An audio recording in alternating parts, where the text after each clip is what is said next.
If you're interested in your physical health, where would you go? To the doctor? Probably. If you're interested in your spiritual health, where would you go?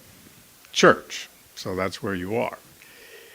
But would you ever think of going to church to talk about your physical health? Now, there are some churches that would talk about healing. Maybe you would do that. But how about just going to church and hear about your physical health in general? Well, welcome to today, because that's what we're going to do. I want to talk to you today about your physical health from the book of Proverbs. Now, as you know, we've been going through Proverbs a topic at a time, and there's a topic we haven't even come close to talking about, and it has to do with that talks about emotions, and it talks about the way you think.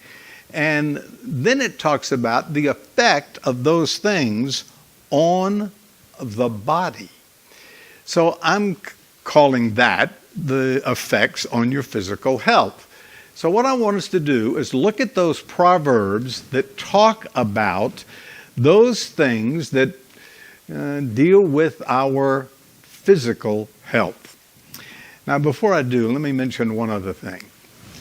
If you were going to talk about your physical health, there were some things that would affect it negatively, right? Like an automobile accident, or maybe something like falling and breaking a bone. Tiger Woods just had an automobile accident, and he broke his leg, and the bone was sticking through the skin. Just the thought of that gave me a pain. Or you could come in contact with COVID. Now, all of those are negative. But there are positive things you could do, like improve your diet. As a matter of fact, before the service, I was talking to a lady in the congregation, and she was telling me she lost weight. And I said, "How did you do it?" And she said, "I quit eating potato chips and some other things." But diet would do it. Or how about some exercise? Would that be a positive effect on your health?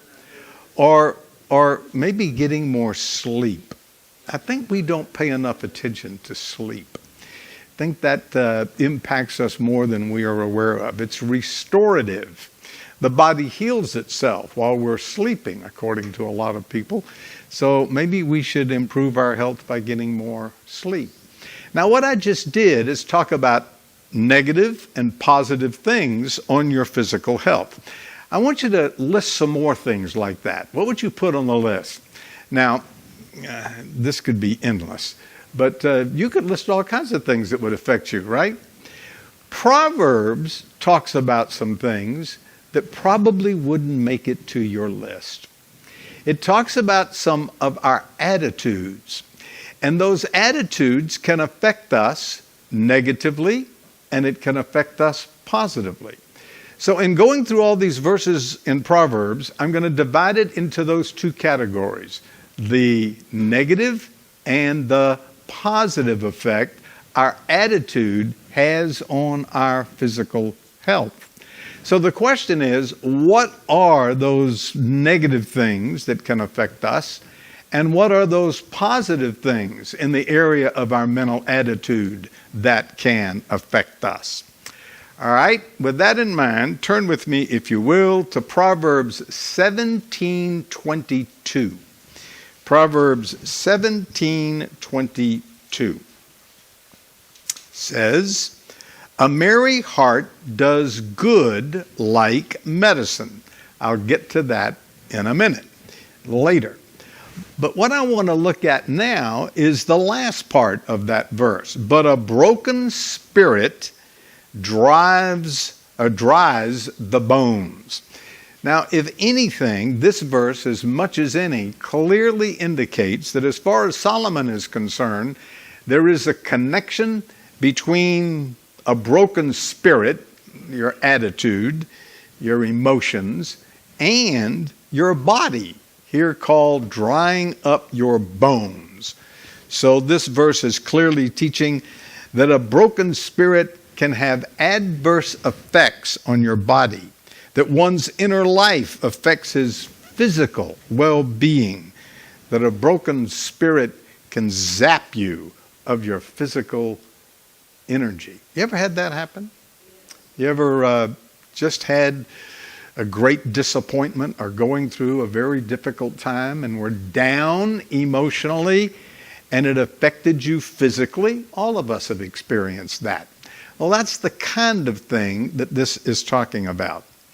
Now, I want you to look at another verse. Look at Proverbs 14:30. Proverbs 14:30 says, "A sound heart is life to the body." We'll get to that later. Right now we're talking about the negative things. So look at the last part of this verse. "But envy is rottenness to the bones." Proverbs 17:22 spoke in general terms about a broken spirit. Proverbs 14:30 gets more specific and talks about envy. Actually, this Hebrew word is capable of several nuances, including jealousy and even anger.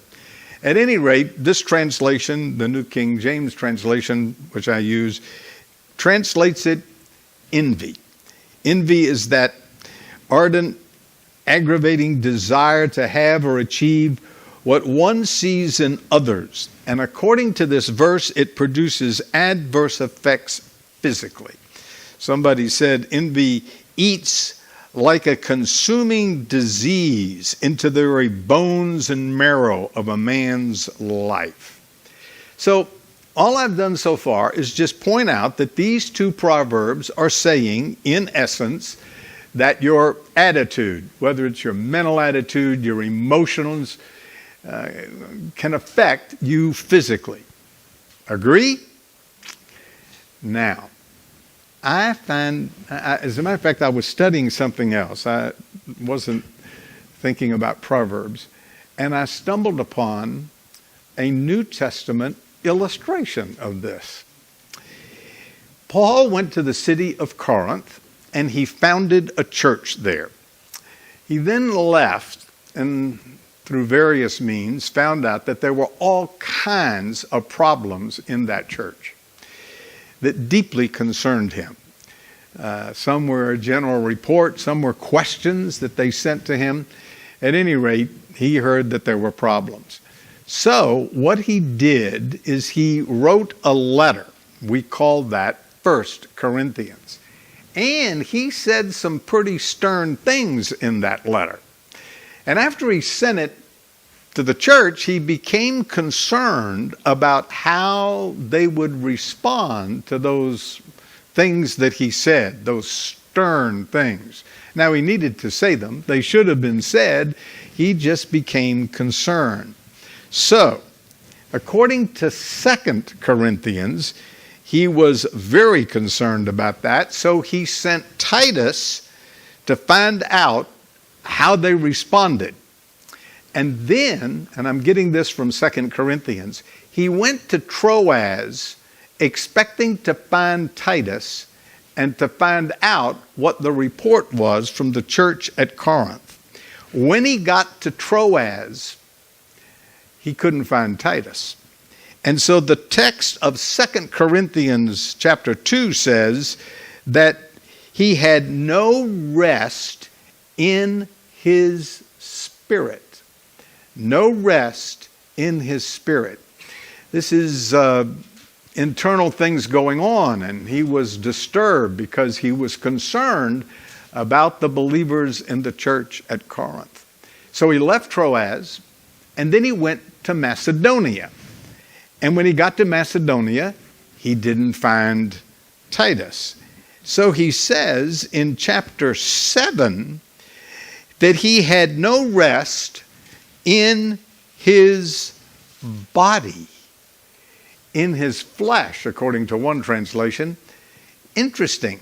His concern, his legitimate concern for the church at Corinth had an effect on his body. As a matter of fact, one commentator says of that statement in chapter 7, intense anxiety affected both flesh and spirit. I just thought it was interesting that the Apostle Paul experienced the negative effects of just being anxious and concerned about believers in the city of Corinth. So, what I've said so far, simply put, is the Bible recognizes that emotions affect the body. So, the emotions, calling it the attitude, could be your mental frame of mind, can affect your physical health. Now, I've known for a long time that Proverbs taught this, but I got involved in saying, well, just what affects the body and who says it? And all I could find in Proverbs was things like envy and a broken spirit. Are there other things that could affect the body? What are they? And one of the things I discovered is this is not just an idea limited to the book of Proverbs. Throughout history, people have said that your inner attitude can affect your physical body. For example, there's an Arabic version of 1430, Proverbs 14:30, that says, envy is like a moth within you that eats away. The Targums, which is an ancient explanation of the Jewish scriptures in common language, says, as rottenness to the wood, so as envy to the bones. So they use the rottenness in wood to illustrate the rottenness in your attitude. No less than Socrates said, envy is the daughter of pride, the author of murder and revenge, the father of secret treason, the perpetual tormentor of virtue. Envy is the filthy slime of the soul, a poison, a quicksilver, which consumes the flesh and dries up the marrow of the bones. So Socrates said that your attitude could affect your body. As a commentator in the 19th century, I've quoted several times in this series. His name is Wardlaw. And he, commenting on 1430, said this: the connection is imminent between mind and body, between the spirit and the tabernacle in which it resides. They mutually affect each other. He goes on to say that the expression rottenness to the bone describes not merely a surface sore, but a deep-seated disease that, like inflammation in the substance of the bone itself, it burns and destroys inwardly. So then I decided, looking at some of the stuff in history, what do modern commentators say about this? And they get more specific. For example, one said, envy and passions are bad for a person's health. And he quotes a doctor who confirms this by saying emotional disturbance causes disease. Another said that envy affects you physically, which we have already seen. Or another, to nurse resentment is bad for the body as well as the soul. And another said that it saps a person's vitality. Another, nothing as such as a direct tendency to ruin health and waste out life as grief, anxiety, fretfulness, bad temper. All these work death. Now, I thought that comment was particularly interesting for two reasons. One is that it got more specific, and it mentions things like grief. We've all had a loss, especially the loss of a loved one that affected us physically. I think that should go in the category. Anxiety, that's what Paul talked about. Bad temper, bad temper could affect your physical health? Boy, that ought to motivate you not to pop your cork. But the other thing that interested me about that particular fellow was he said, all these work death. So can these emotions give you disease and death? Is it just a mild consequence, or could it get more serious, like causing a disease or even death? I kept digging. Found another commentator who said, emotions can make you ill. They can make hair fall out by the handful, bring on splitting headaches, clog nasal passages, make eyes and nose water, tighten the throat, make the skin break out in a rash, and even cause teeth to fall out. Emotions can plague one's inside with ulcer, give wives miscarriages, and make husbands impotent, and more. Quote, emotions can kill. Now, when I got to that quote, and I respect that commentator a lot, he doesn't go into extreme thoughts at all. I thought, is it that serious? I mean, can your negative attitude affect you physically to the point that it can make your teeth fall out? Where did he get that? But what interests me more is he says, quote, emotions can kill. Wow. Death. Is that going too far? So at that point, I asked myself, what does medical science say? And then it got interesting. I had in my file, under these verses, anticipating someday that I would preach on these verses, a quotation from a medical doctor who became a preacher, a pastor, a Bible teacher. And here's what he said. Now, this one is a little old. He says, quote, worry hurts you. It does not help you. The expression worried sick is more than a figure of speech. There is evidence that anxiety is detrimental to health. Research conducted at Columbia University has demonstrated that even mild worry can affect one's eyesight. At a British clinic, an examination of 500 patients confirmed that more than 1/3 of their visual problems were caused by emotional tension. Studies by Dr. Marvin J. Schoenberg and R.G. Martin indicate that in certain cases, glaucoma and even hysterical blindness can result from reasoning fear. Tests conducted at Cornell University Medical School indicate that the brain's ability to function is seriously hampered if one is overburdened with the stresses of life. The power of concentration, memory, creative thinking, and the ability to learn are all adversely affected. A survey of about 500 students in 21 different colleges confirm that the worriers get the lowest grades. End of quote. Now that one was a few years ago, so I decided to Google it. So I put in, can your mental attitude affect you physically? And I got over 600 million hits in 5 seconds? Now, I didn't have time to look them all up.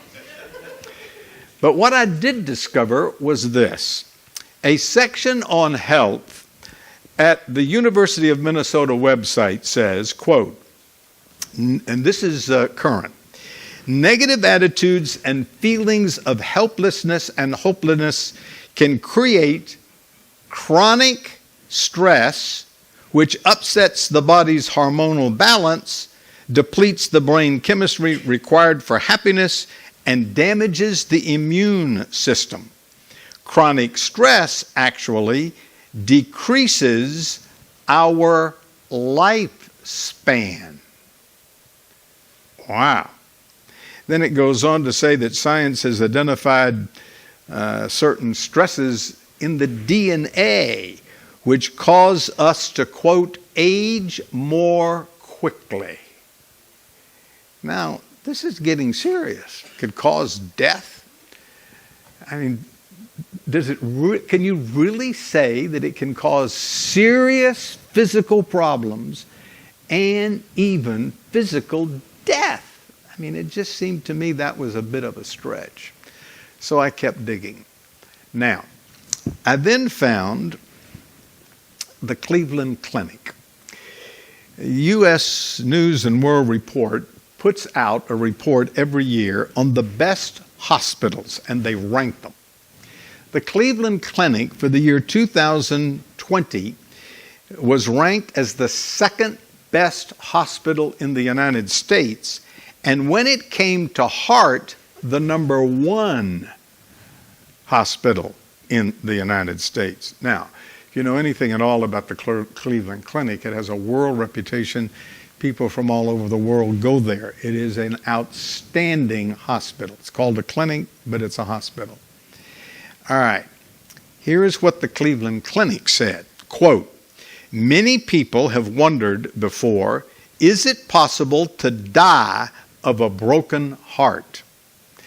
And although the idea seems far-fetched and like it's straight out of a romantic novel or book, experts say it could happen.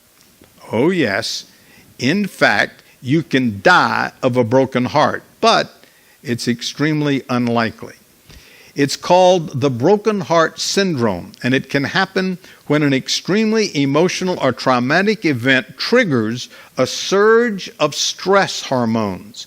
These hormones can put you in short-term heart failure, which can be life-threatening.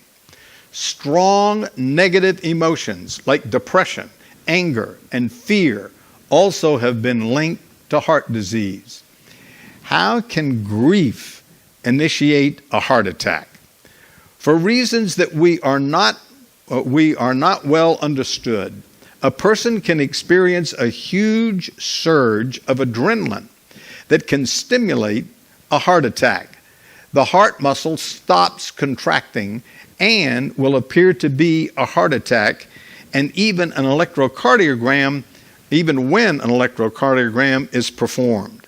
Most of the time, when the spasms relax and blood flow resumes, the heart failure will usually resolve. If the heart failure doesn't improve, it could cause death in extremely rare cases. Can depression increase your heart disease risk? People with depression have an increased likelihood of developing heart disease and vice versa. If you have heart disease, you're at risk of becoming depressed. The link is strong enough that anyone with depression should be screened for heart disease, and heart patients should be evaluated for depression. How can anger and fear affect your blood pressure? Negative emotions cause blood pressure to rise and the likelihood of blood clots, explains one doctor at the Cleveland Clinic. That's why stressful emotions can trigger a heart attack in people who are vulnerable. End of quote. Is this scary? I mean, could this make you think twice about those negative emotions that you harbor? One commentator gave some illustrations of emotions causing death. He says, and I quote, Dr. Paul Adolph tells of an elderly patient who was recovering satisfactorily in a hospital from a broken hip. When it was time for her to go home, her daughter told her that the arrangements had been made for her to be put in an old people's home. Within a few hours, the patient showed general physical deterioration, and she died in less than a day, not of a broken hip, but of a broken heart. A man who had faced horrors of the concentration camp with gallantry discovered after his release that it was his own son who had informed on him. The discovery beat him to his knees, and he died. He could beat the attack of an enemy, but the attack of one whom he loved killed him. End of quote. Now, I've gone at length to do this because I want it to make an impact. This is not something that we should treat lightly. I think that, I can stand up here and say, as I have, anger is something you should deal with. Don't let the sun go down on it. Don't be anxious. There are all kinds of things that are spiritually detrimental to your spiritual life and health. But suppose I stood up here and said, can affect you physically. Would that make any difference? It should. It's in the Proverbs. There can be negative emotions that can affect you physically. Now, I began by saying that it works both ways. This is a two-edged sword. That those mental attitudes, mental frame of mind, emotions, can also affect you positively. So let's look at some Proverbs that say that. Look at Proverbs 14:3. Proverbs 14:3 says, "A sound heart is life to the body, but envy is rottenness to the bones." Now we've seen about envy being rottenness to the bones. This says a sound heart is life to the body. Now, in going through the negative emotions, I ended with, it could cause death. This verse says it could also cause life. A sound heart. Heart probably refers to the inner person, including the mind, the emotions, and the will. The Hebrew word indicates that. Sound, the Hebrew word, means healing, cure, health. So, this is clearly saying a sound inner attitude, including your mental attitude and your emotional state of being, can bring life to the body. One commentator said that a heart of health is one in which all the emotions and appetites are in healthy equilibrium.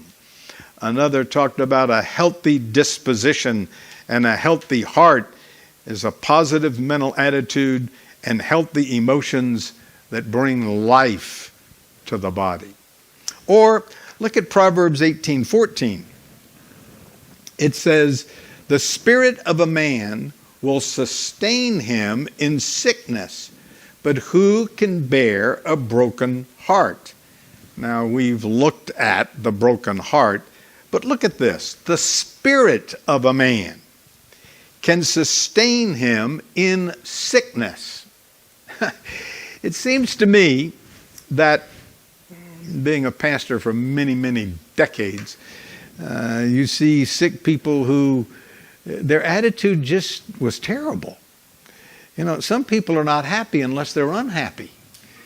And you wonder if that didn't contribute to where they are. And then on the other hand, you see people who maybe had the same problem and they have a great attitude. And they seem to get along a lot better. So it can bring either death or life to the individual. Concerning this proverb we just looked at, one commentator said, "A man sustains the ills in his body and the trials of life by the strength and energy of his mind. But if the mind be cast down, if slow consuming care and grief have shot the dagger into the soul, what can then sustain the man? Nothing but the unseen God. Therefore, let the afflicted pray. Thought that was an interesting comment, because this is going to affect your body. And ultimately, he's pointing you to the Lord. Another proverb, 15:13, says, this one you've heard many times, a merry heart makes a cheerful countenance, but by sorrow the heart of the spirit is broken. Now, we've looked at the last part of this and the negative effects, but listen to this. A merry heart shows itself by a smile on your face. That's what that verse is saying. As a matter of fact, it's saying a man's countenance is an index of his spirit. It is not natural for people to smile when they're not happy. So if there's a happy heart, a merry heart, there's a smile on your face. Sometimes when I'm preparing these studies, I will ask people like my wife or some of my close friends, here's what I'm preaching on Sunday, what's your knee-jerk reaction? And I said that to my wife, and she said, oh, your emotions show themselves on your face. She said, that's true. You know, when the jury comes back and they all look at their faces and they can tell what the verdict's going to be by the expression on their faces. Not bad. And I said, by the way, are you aware Proverbs says that? Yes. A smile on your face is probably, not always, an indication of a merry heart. But turn it around. A merry heart can produce a smile on your face. Or look at Proverbs 17:22. Proverbs 17:22 says, a merry heart does good like medicine, but a broken spirit dries the bones. Now, we started with this verse and looked at the second half. I want to focus on the first half. A merry heart does good like medicine. Now, let's think about this. What we've seen is that your attitude can affect you negatively, and your attitude can affect you positively. But what I find interesting is that the positive attitude could actually help correct the negative consequences of a bad attitude. Let's call it medicine. I think I'll practice medicine. Wouldn't it be great to go in the hospital and say, I'm not a faith healer. I'm very skeptical of faith healers. But let me give you a little secret to help you get out of here. How about changing your attitude? That's medicine, according to the Proverbs. It's medicine. A merry heart is like a medicine. It can work healing. A cheerful disposition, one has said, is a powerful aid to healing. A cheerful heart is not only good for the soul, it's good for the body. One said this. I was aware of this. I'm going to quote him instead of what I've heard. Today's doctors tell us that a healthy laughter is great exercise. When you have a healthy laughter, they say, your diaphragm descends deep into your body and your lungs expand, greatly increasing the amount of oxygen taking into them. At the same time as it expands sideways, the diaphragm gives your heart a gentle, rhythmic massage. The noble organ responds by beating faster and harder. Circulation speeds up. Liver, stomach, pancreas, spleen, and the gallbladder are all stimulated. Your entire system gets an invigorating lift, all of which confirms the old Greek proverb that says, well, as a matter of fact, what Aristotle said about laughter, that it is a bodily exercise precious to health. Did you get all that? Did I go through that too fast? Let me start with Aristotle. Aristotle said that bodily exercise is precious to health. And he said laughter is an exercise. And what I just read you was an explanation of how a good belly laugh exercises the internals of your body. Is that interesting or what? So we need to laugh more. The man that is credited with bringing the study of humor into the medical mainstream is a fellow named Norman Cousins. Have you ever heard of Norman Cousins? He was a former editor of Saturday Review and later a faculty member at UCLA Medical School. He wrote a book, The Anatomy of an Illness, and he describes an unusual approach to his own self-treatment. Here is what happened.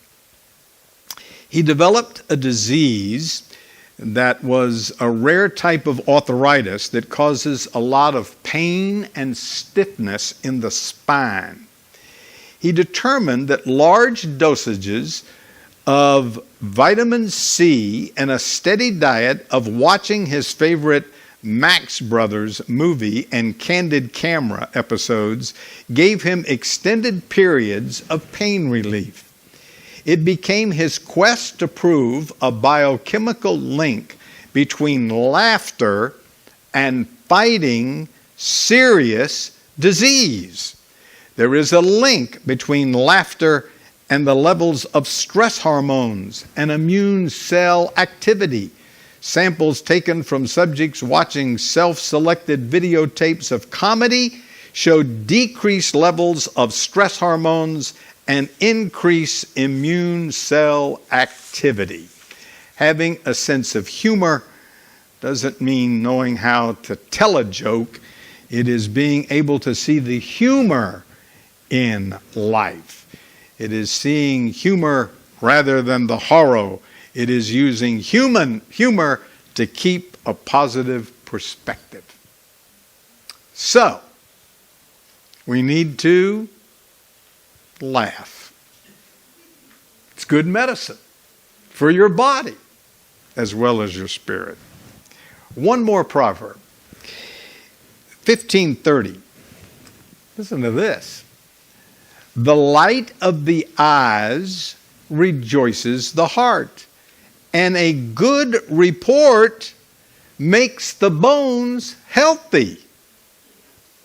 What an interesting way to put it. A good report makes the bones healthy.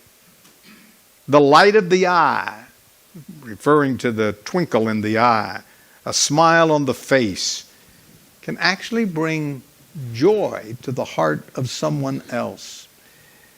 Hearing good news is good for the body. It makes a man's whole being feel good. Now, we have all experienced that. Can you remember the times, and there are hundreds of times and more, that you've heard something good and just immediately felt better?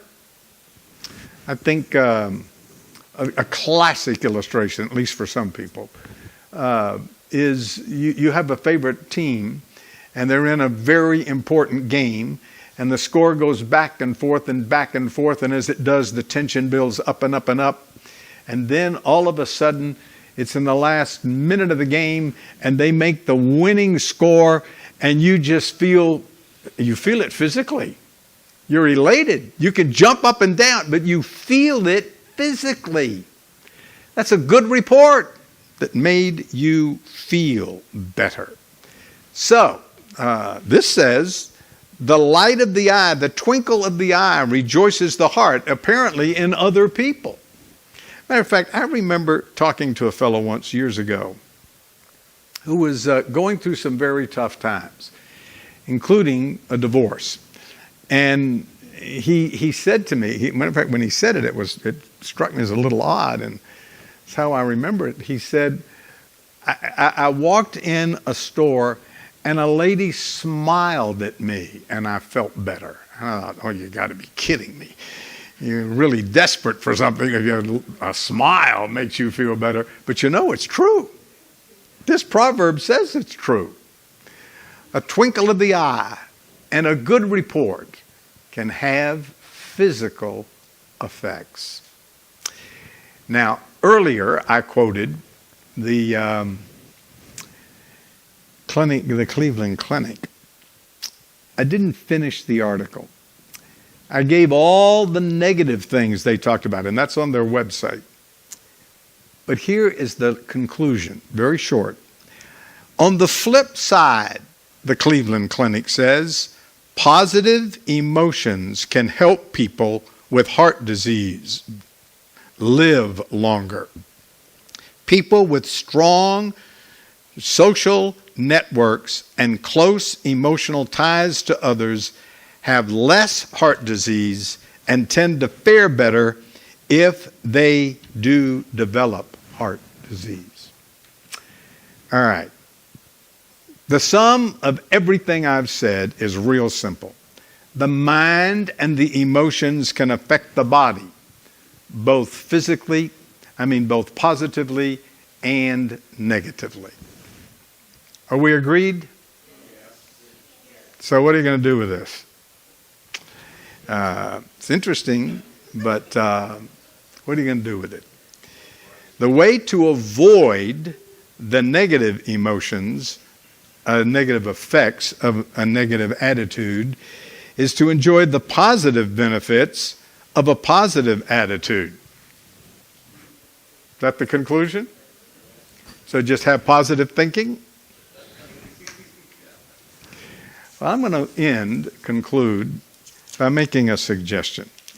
I want you to turn to Philippians chapter 4. Philippians chapter 4. I think that the book of Proverbs deals with this subject in very general terms. I want to give you something very specific to do. Proverbs chapter 4, and look at verse 6. I've actually suggested that you memorize these two verses. I'm going to suggest it again. Be anxious for nothing, but in everything by prayer and supplication with thanksgiving. Let your requests be made known to God, and the peace of God, which surpasses all understanding, will guard your hearts and minds through Christ Jesus. Finally, brethren, whatsoever things are true, whatsoever things are noble, whatsoever things are just, whatsoever things are pure, whatsoever things are lovely, whatsoever things of a good report, if there's any virtue, if there's anything praiseworthy, meditate on these things. Now, verse 8 is basically saying you should have a positive attitude, which comes from thinking about things that are praiseworthy. But what I want to point out is in verse 6. Look at it carefully. Be anxious for nothing, but in everything by prayer and supplication with thanksgiving. The one thing I'd like to leave you with today is with thanksgiving. I'd like to reduce everything I've said down to this. You want to develop a positive state of mind that can have positive consequences on your body? Develop an attitude of gratitude. Just go around being grateful. Even in situations that would cause anxiety, which is what this verse is talking about, pray, but do it with thanksgiving. So just learn to be thankful. Let me ask you a question. How many times a day do you thank the Lord? Is that a practice of yours? I assume you do it, somebody held up 3 fingers. I assume you do it 3 times when you pray for eating, right? You at least do it then, right? Well, I think it should be a habit. I don't know how many times a day I thank the Lord, but it's more than 3. Sometimes I forget, but I thank the Lord when the car starts. That's because, I'm dead serious, that's because I was headed for church one Sunday morning and it didn't start. So especially on Sunday morning when the car starts, I say, Lord, thank you. So far, so good. And I live in Southern California, and so do you. I thank the Lord when I find a parking place. You ever done that? Have you ever prayed for a parking place? I do it all the time. And then when I find one, I say, Lord, thank you. It's amazing how that works. And then when I park the car, I thank the Lord that I had a safe trip. Because I remember the time that my wife and I were on the way to church and a lady ran a red light and spun us around in the middle of the intersection. You thank the Lord for a safe trip. Those are just some simple examples. Lost my keys. Lord, where did I put the keys? And you find them and say, Lord, thank you. You do that? Develop an attitude of gratitude. But it's not just the positive thinking of verse 8. It's not just the attitude of gratitude in verse 6. Look at verse 13. I can do all things through Christ who gives me the strength. Ultimately, everything in this book is about a relationship with the Lord. So you can be grateful and leave the Lord out. I think I've met some people who were grateful and they didn't even know the Lord. So thank the Lord. Thank the Lord. He personally gives you the strength. He personally gives you peace that's beyond explaining or even understanding. It's like trying to tell somebody what an orange tastes like when they've never tasted an orange. So develop your relationship with the Lord with an attitude of gratitude. It's the Lord that's the answer to this. Not just a positive attitude and not even just being grateful. It's knowing Him and being thankful for what He does in your life. There is a verse tucked away in the Old Testament that sums it all very well. It's not just obeying the Word of God, it's trusting the God of the Word. The verse is in 1 Samuel chapter 30, and it says, Now David was greatly distressed, for the people spoke of stoning him. Because of the soul of all the people was grieved, every man for his sons and daughters. But David strengthened himself in the Lord. Very stressful situation. They were going to stone him. And he said, he strengthened himself in the Lord. Father, thank you for the insight into things spiritual and physical. Thank you for these reminders that our attitude does make a difference, even physically. But Lord, thank you as well that you're there, that you provide strength, that we can do all things through you. Thank you for this reminder that we're to be grateful to you. In Jesus' name.